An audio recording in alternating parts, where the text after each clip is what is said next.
Last poem, also about love, was inspired. I don't know if anybody here is familiar with the Just So stories of Rudyard Kipling, how the camel got his hump, why the butterfly flutters.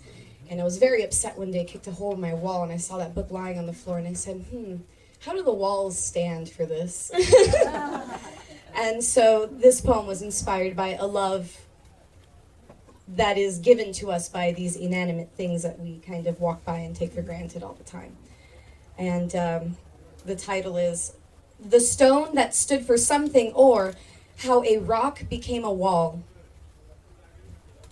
Once upon a time, there was a great big stone. His name was Boulder, son of Boulder. He stood for nothing, and nothing stood for him.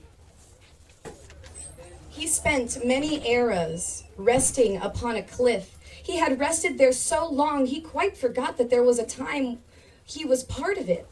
For the great solid walls of the mountain and its cliffs are from whence Boulder originally came. One day, when the great slumbering plates and protectors of the earth's molten blood began to shift along a fault quite near to Boulder's home, the earth beneath and around the mountain began to quake, to shake, to rumble and wake, and suddenly, Boulder, son of Boulder, began his long journey of tumbling down and down and down. He thought his falling, rolling, and ricocheting would never end. Down and down and down went Boulder for what seemed like a stone's year, which is really a very, very long time. And then he hit the ground. Boulder found himself scattered in a myriad of tiny pieces. Once he regrouped his wits and got as much of a hold of himself as was possible, he realized he was now broken, fractured, shattered, and severed. He was not as whole as he once was in the days before the great tumbling down, when he rested large and solemn on the cliff's edge. As time stands for a rock, the preceding would seem like an era or two for one of us.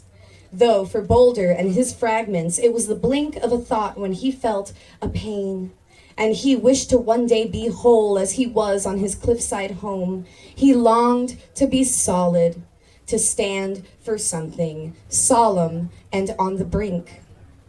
And so for many more eras, Boulder, son of Boulder, lay fractured and disconsolate, lonely, worried, and unsure, until the age of men was born, and generations of them flourished and passed, that a man came to the spot where Boulder lay and said, "Here, I will build a home, for I have found love and have something to stand for, and these stones will stand with me and my mortar to protect this newfound love I have." And just like that, Boulder, son of Boulder, was whole once again. He was whole in an entirely new way. And best of all, he now stood for something, and something stood for him.